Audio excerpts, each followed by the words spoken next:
I am an orphan raised by the Lai family.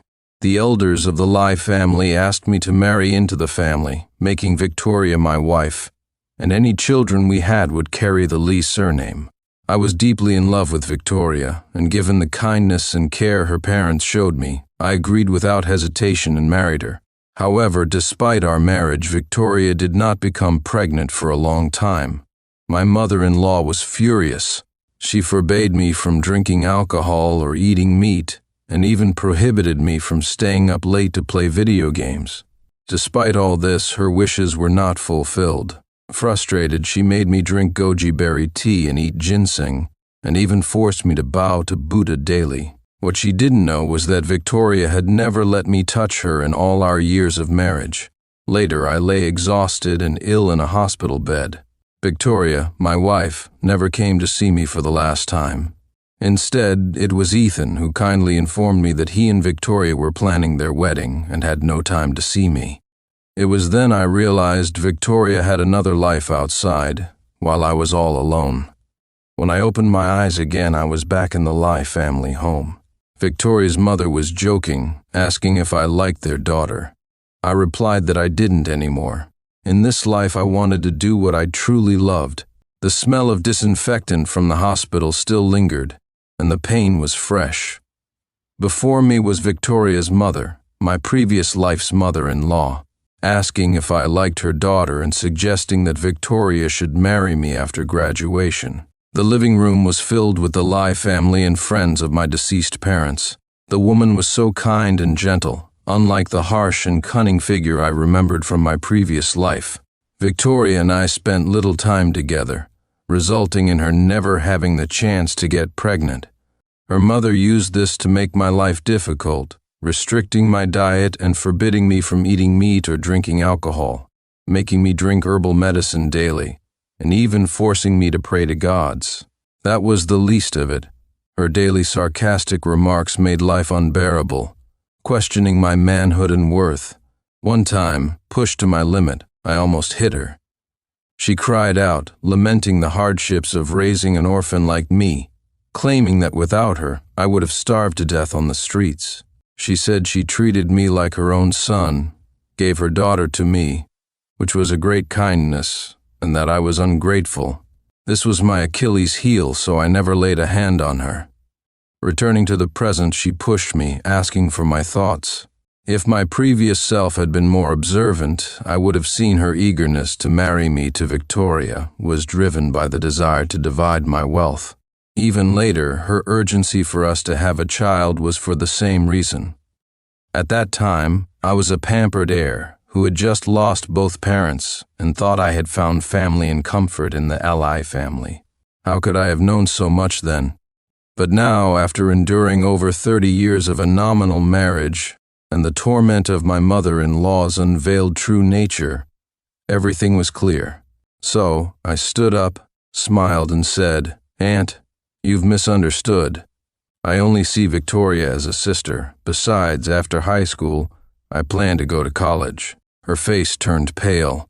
Today, she asked me in front of everyone if I liked Victoria to solidify the marriage, making it easier to siphon off my assets without being criticized. She quickly recovered, naturally taking my hand and addressing the guests, saying, "This child is just too introverted. Victoria, accompany Sebastian to the garden." Victoria, in her teenage years, was young, beautiful, and somewhat aloof. She wore a light beige polka-dot dress, the hem reaching her calves, light and natural, with a ribbon of the same color at her waist, highlighting her slender figure. Since her father was a friend of my parents, Victoria and I were childhood companions. Growing up, I liked to be around her. As kids, we got along well, but as we grew older, she became distant. In my past life, I didn't understand, thinking it was because of our ages, and I didn't want to admit that Victoria found me annoying. I was a somewhat arrogant young master with a bad temper, and she had to follow her parents' orders to obey me, which she resented but couldn't escape. It made sense she was annoyed. If she had just ignored me, it would have been fine. But instead, she married me, never let me touch her, and even cheated on me. I hated her. I hated myself more for being blinded by emotions and living such a miserable life. I clenched my fists and slowly relaxed, gently pulling my hand from my mother-in-law's grip, still smiling. My sister doesn't need to accompany me. You have to meet your classmate Ethan soon, right? If you like someone, you should bring them home early. A guest remarked, "So Victoria has someone she likes? Then why is your mother playing matchmaker?" Finally, I looked at Victoria. Her face was paler than her mother's, eyes slightly red at the corners. I couldn't be bothered to look further, greeted the guests, and left on my own. Leaving the living room, I went straight to the front yard mailbox, searching through letters until I found one addressed to me. "Sebastian," Victoria called from behind. I turned, quietly slipping the letter behind me. She asked, "Why did you say that today?" I frowned. "What do you mean?" She replied, "You confessed to me yesterday, but today you say you see me as a sister. Are you playing with me? My mother treats you like her own son, and you embarrassed her in public." I silently looked at her, remembering the past life. After marriage, my mother-in-law publicly humiliated me more than once. Any dissatisfaction from me brought complaints from Victoria. She would say angrily, "Isn't my mom good enough to you? She's an elder, can't she say a few words?" So now I gave her the same line back. I smiled. "Aunt treats me like her own son. A rebellious son talking back a bit, what's the harm in that?" She bit her lip in silence for a moment before saying in confusion, "You're acting very strange." Naturally, she thought so. After all, in my previous life, after my parents died, I genuinely considered the Lai family my home. I changed my once arrogant temperament, never daring to retort to my mother-in-law and always trying to please Victoria. I scoffed. "So what are you angry about? Didn't you hate it when I chased after you?" "Well, I said I don't like you just as you wished." I turned to leave, wanting to open the letter in my hand, but Victoria said, "I didn't." I replied, "That's not important." I thought none of it was important.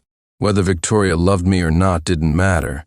Victoria furrowed her brows and said, "Even being nice doesn't work. Sebastian, you're still so difficult to deal with. With my parents gone, I had no support." Thus, Victoria's attitude towards me greatly changed. She used to be afraid to speak loudly, but now she openly said I was difficult to get along with. Was I difficult to get along with? I just didn't follow her ideas. Her so-called being nice was just stabilizing me according to her parents' wishes, hoping to lure me into an engagement. In my previous life, after we got engaged, the Lai family immediately used the expansion of their business as an excuse to make me hand over most of my assets to pave the way for their growth. At that time, private enterprises were booming, offering numerous opportunities to make a fortune. With my help, the Lai family took over the entire city's real estate and food businesses, becoming the richest family in the area. In those 30-odd years of a sham marriage, everyone envied me for marrying into wealth, not knowing that without me, the Lai family could never have achieved such heights. In this life, I would stand at the top, looking down at the clownish antics of the Lai family, watching their downfall. Tired of speaking, I smiled. "I am difficult to get along with, so what? Deal with it." Returning to the house, I quickly opened the letter. I actually had an uncle, my mother's half-brother, who now lived in F country. I had met this uncle once when he came to our home seeking help for his sick mother. My parents assisted him greatly, even recommending a good hospital.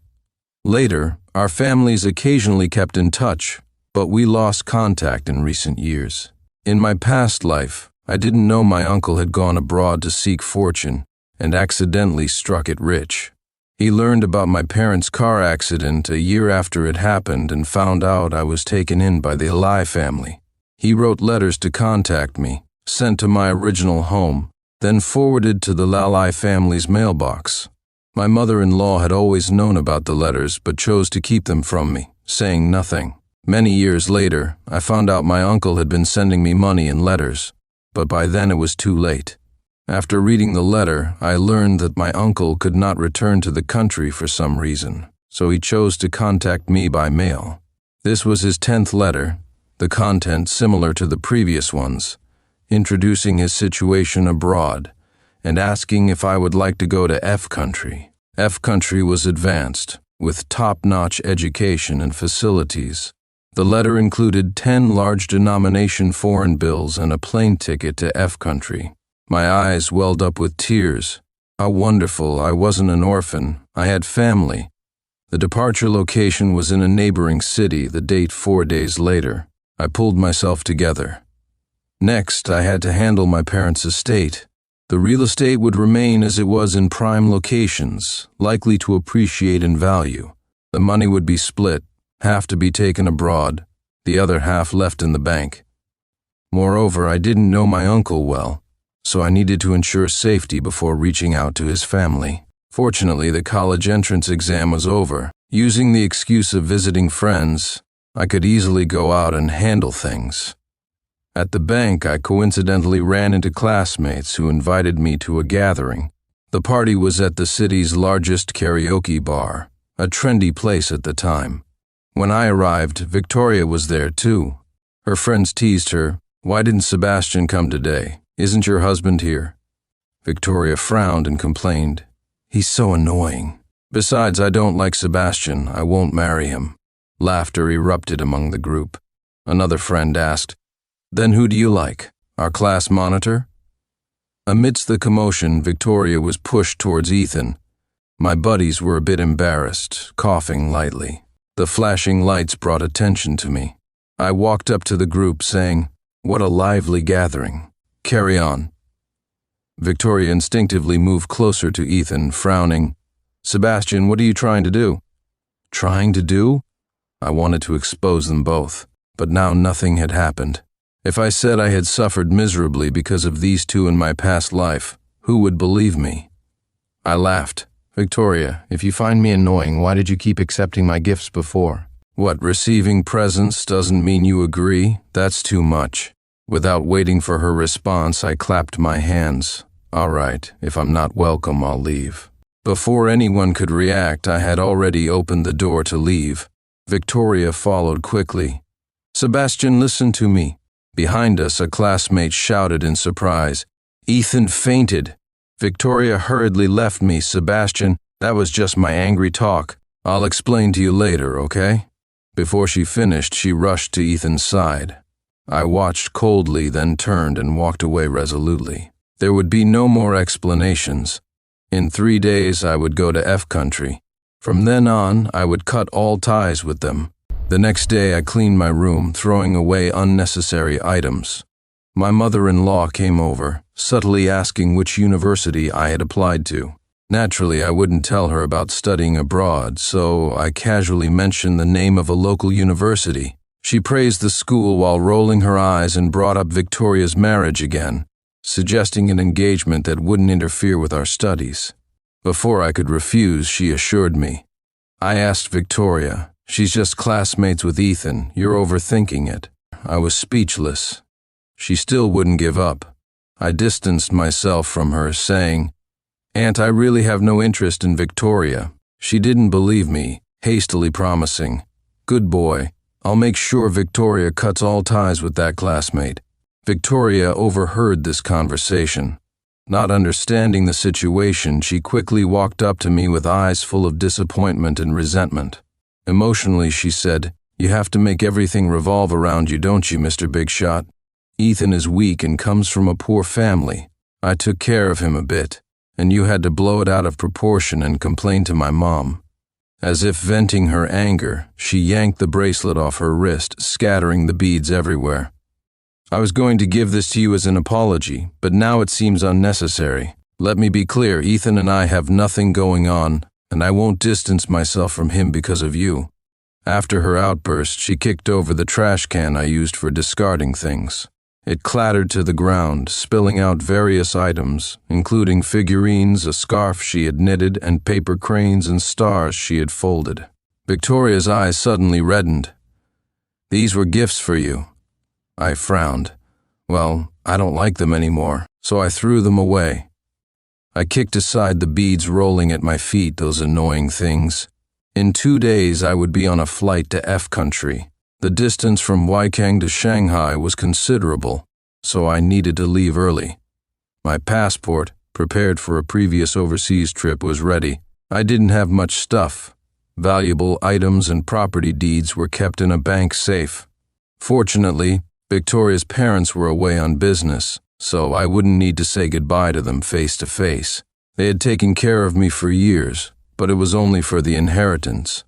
The money my uncle had sent, which my mother-in-law kept for herself, was enough for my living expenses over the years. Dragging my suitcase downstairs, I encountered Victoria and Ethan in the living room. They seemed to have just returned. Seeing my suitcase, Victoria asked, "Where are you going? Are you going to tattle on me and Ethan again?" Signaling them to get out of my way, I said, "I have no interest in that. I'm going to a friend's house to hang out. Aunt knows about it." I wasn't lying. I had told my mother-in-law I would stay at a friend's house for a couple of days. Victoria, still sulking, coldly said, "Go yourself and come back yourself. Don't let the driver take you. He's our driver, not yours." Indifferently, I nodded. Suddenly, Ethan, who had been silent, spoke up in a humble tone. "Sebastian, I've just been kicked out of my house with nowhere to go. Victoria was kind enough to take me in. I heard from Aunt that you and Victoria have had some misunderstandings because of me. I'm really sorry." Victoria scoffed. "No need to apologize to him." Clinging to Ethan's arm, she said, "If it weren't for his big mouth, my mom wouldn't have bothered you." Finding it pointless, I walked on. Behind me, Ethan continued to show weakness, saying, "Victoria, shouldn't you talk to Sebastian?" She replied, "There's no need. He's an orphan with nowhere to go. He'll come back sooner or later." Victoria's tone was determined, laced with coldness and disdain. I paused, then continued forward. "They treated me this way because they believed I had nowhere else to go. It didn't matter. When we meet again, I'll make sure they know what it feels like to be homeless." On the first day after I left, Victoria didn't feel much. The second day, she anxiously asked the housekeeper, "Hasn't Sebastian come back yet?" The housekeeper shook her head. Victoria's beautiful brows furrowed slightly in annoyance. "I hate it when he acts like this, thinking he's something special. Who does he think he is, still acting like a rich kid?" After venting, she asked the housekeeper, "Did Sebastian say which friend's house he went to?" Again, the housekeeper shook her head. Victoria felt even more irritated, like a stone pressed against her chest, making it hard to breathe. Passing by Sebastian's room, something seemed to flash by the potted plant near the door. She bent down to pick it up. Lone bead from the bracelet. Victoria was momentarily dazed, then squatted down, inexplicably searching for more beads. A sense of regret surfaced. How could she have broken the bracelet? It was meant to be a graduation gift for Sebastian, prepared with care over a long time. She knew Sebastian, living under another's roof, liked to fiddle with things to ease his anxiety. She also knew he had mellowed considerably after his parents' death. So why did she have to be so willful towards him? She thought, when Sebastian came back, she would sincerely apologize. But after waiting 1, 2, 3 days, he still didn't return. Her anxiety peaked. She began calling Sebastian's close friends, only to hear that no one had seen him. Unconvinced, she searched each friend's home but found no trace of him, until she opened his bedroom door. The once cozy room, filled with her cherished childhood gifts, was now empty. Sebastian's clothes and shoes were gone, leaving the room much emptier. Frantically searching, she tried to find any sign of his presence, but only found a letter under a book on the desk. It read, "I'm leaving. Uncle, Aunt, don't worry." Just 9 words, not even a punctuation mark, belonged to Victoria. When the plane landed, I didn't immediately contact my uncle as instructed. Instead, I hired a detective to investigate my uncle's situation. Nothing in depth, just a basic understanding of the family's harmony. No family would willingly accept a strange relative if their own life was chaotic. Fortunately, the information was positive. My uncle owned a large farm in a certain state, had a good reputation locally, and his family members got along well. I had prepared for the worst, If my uncle was unreliable, I could still study in F country. It wasn't a big deal. After completing the investigation and buying gifts for everyone, I contacted my uncle. Upon learning I had arrived, he rushed to pick me up. 3 days later, I finally arrived at my uncle's farm. Uncle, older than my mother by over 10 years, looked even older due to his early gold prospecting days under the sun. He wasn't good with words, especially around me, simply sighing, "Seeing you reminds me of my sister," and then handing me a card to spend freely. He took me horseback riding and allowed me to play with his large dogs. My aunt was a slightly plump white woman who made excellent desserts. I must say the desserts were really sweet, almost too sweet, but her enthusiasm was endearing. She constantly made various snacks for me. My uncle's daughter was already married to an American-born Chinese, thanks to whom I could enjoy some Chinese cuisine. My uncle's son, only a year older than me, saw my reserved nature and patted my shoulders, saying, "Brother, you're tall and handsome. Just get a car, and the girls will be lining up for you."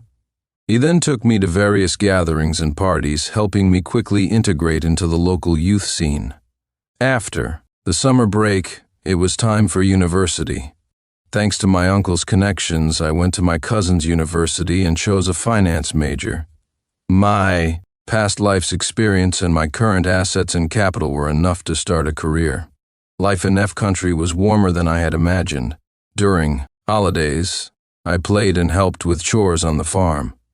At school, I attended classes and did assignments with classmates from around the world. In my second year, after thorough research, I decided to start with some import-export trade for practice.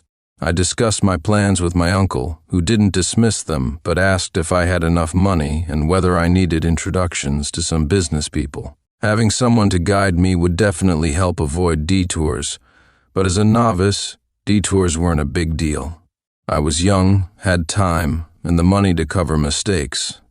So, I and 3 classmates from my class invested in a small company exporting clothes and food from F country to neighboring countries. After a year, in my third year, the company made a small profit, but my classmates had different thoughts. Some wanted to start their own businesses, while others felt the company's profits were unstable and left.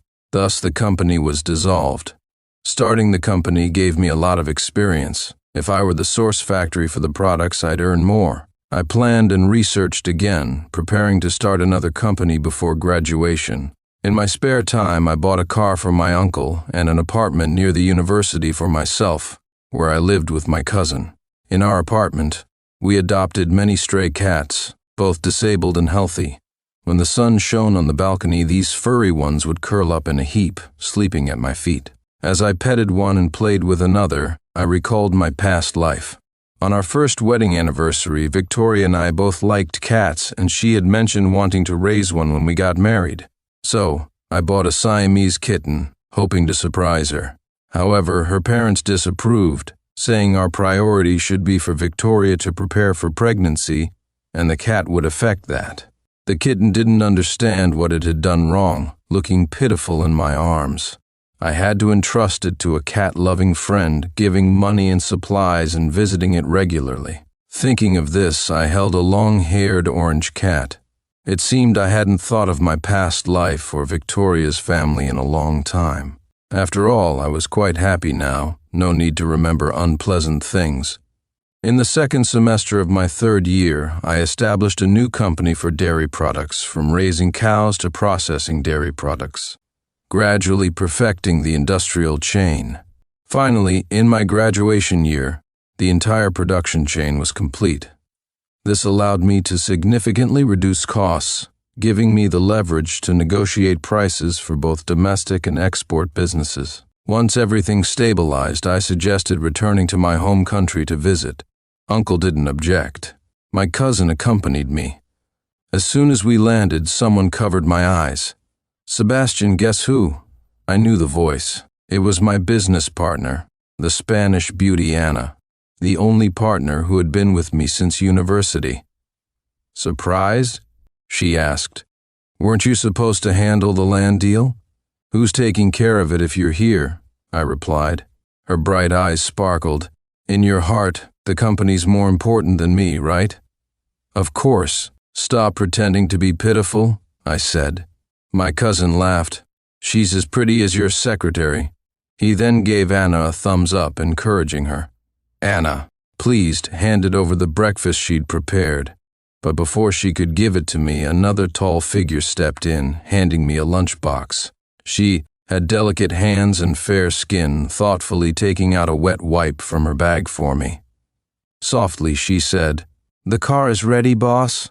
Vivian's sweet voice and cold demeanor were noticeable. Her exquisite features caught my eye.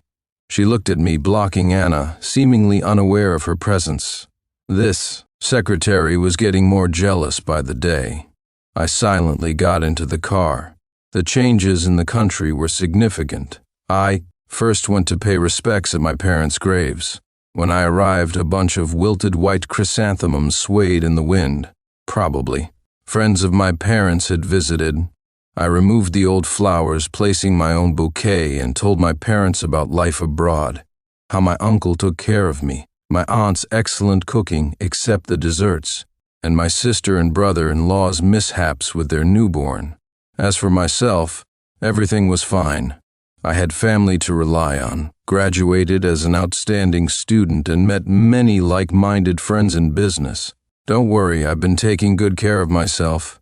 It started to rain, the drops salty as they slipped into my mouth. After the visit, we left the cemetery. My cousin held an umbrella for Anna, while Vivian walked beside me. We passed by a man and a woman. The woman, holding a bouquet of white chrysanthemums, followed by the man with an umbrella, spoke words that stung. "You won't find Sebastian no matter how often you come. And you're carrying our child. Can't you consider my feelings?" The familiar yet unfamiliar voice made me instinctively turn to look. Who else could it be but Ethan and Victoria? Hearing my name, my cousin and Anna looked at me. I shook my head, signaling them to ignore it. Ethan kept talking, and Victoria suddenly stopped, turning around and snatching his umbrella, throwing it away. "Can't you let me be? You're so annoying," she said. Ethan, furious, stomped on the fallen umbrella. Seeing they were about to start a big argument at my parents' graves, I had the cemetery staff handle it. As for why I didn't reveal myself to Victoria, it's because I didn't return for her. I was interested in the current real estate market and didn't want any bad luck affecting my business. Coincidentally, while visiting my old house, I ran into an elder. He was friends with my parents and the Li family, so he quickly informed my mother-in-law of my return. She was excited and asked me to wait for her, saying, "Sebastian, why didn't you tell Auntie you were back? I've been so worried. Let me come and get you." I replied, "No, Auntie, I have things to do," and hung up, returning the phone to the elder. By the time Victoria and her mother arrived, we had already left for a hotel in the city to attend a banquet with several developers from Waikang to discuss business. The banquet was grand, and we, accustomed to socializing in F country, felt at ease. During the event, I had pleasant conversations with several business people. Thanks in part to my genuine insights on business, and partly due to my parents' connections, the business talks went smoothly. Halfway through the banquet, there was a commotion at the entrance. The host, Mr. Zhang, displeased, asked what was happening. The staff said that Ms. Li didn't have an invitation and insisted on coming in. Mr. Zhang glanced at me, knowing I had once been taken in by the Li family, smiled and said, "There was a mistake with the invitations. Please let Ms. Li in." I remained expressionless but found it amusing. Forgetting the invitation was just an excuse. Without my financial support, the Li family's small company couldn't survive. Changes in policies almost drove it to bankruptcy. Who would want to associate with the Li family now? I didn't stop Mr. Zhang from letting them in. Outsiders didn't know about my grievances with the Li family. If word got out, people might call me ungrateful. It was best to keep up appearances. Victoria's eyes locked onto me instantly. Wearing a slightly worn designer dress, wrinkled from the scuffle, she ignored it and walked briskly towards me. "Sebastian, you're finally back," she said, her eyes filled with a desperate brightness. I didn't move. Just as Victoria was about to reach me, 3 people stood in her way. My cousin frowned. "Who are you?" Anna, hands on her hips, added, "Another one." Vivian, sipping water, cleared her throat, ready to scold. I was speechless. We were legitimate business people, after all. Victoria's eyes reddened. "Sebastian, why?" she asked. I had no intention of reminiscing. "Long time no see. I have things to do. Carry on," I replied. Behind Victoria, her mother pushed through, tears in her eyes. "Sebastian, why did you leave without a word? Where have you been all these years?" She grabbed my hand, starting to cry. Expressionless, I pulled my hand away. "Auntie, you received my uncle's letters. Why didn't you tell me? I left a note when I left." Everyone present, understanding people, realized what had happened. It was clear my mother-in-law had hidden my uncle's letters to keep me from finding family, not out of love, but for my assets. No need to spell it out, they got it. My mother-in-law stopped crying, forcing a smile. "Sebastian, don't be angry. How was I to know they weren't scams? By the way, Victoria looked for you for a long time. You two should catch up." She pulled Victoria to my side. Victoria, silent, stared at me with teary eyes, making me uncomfortable. I frowned and Vivian stepped in. "Please keep your distance from my husband." Anna scoffed.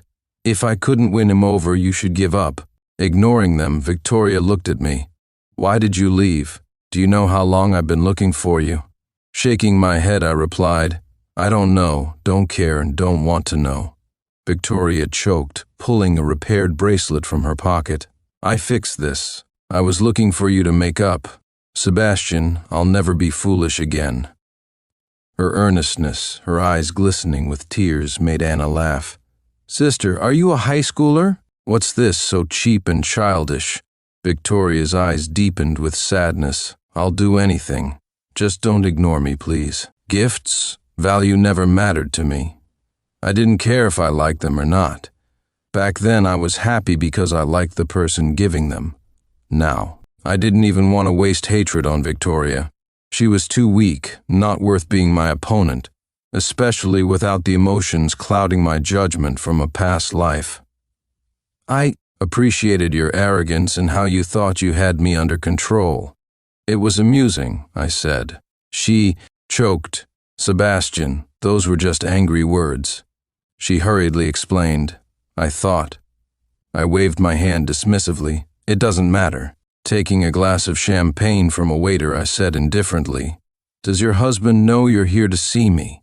Don't waste my time, I have business to attend to."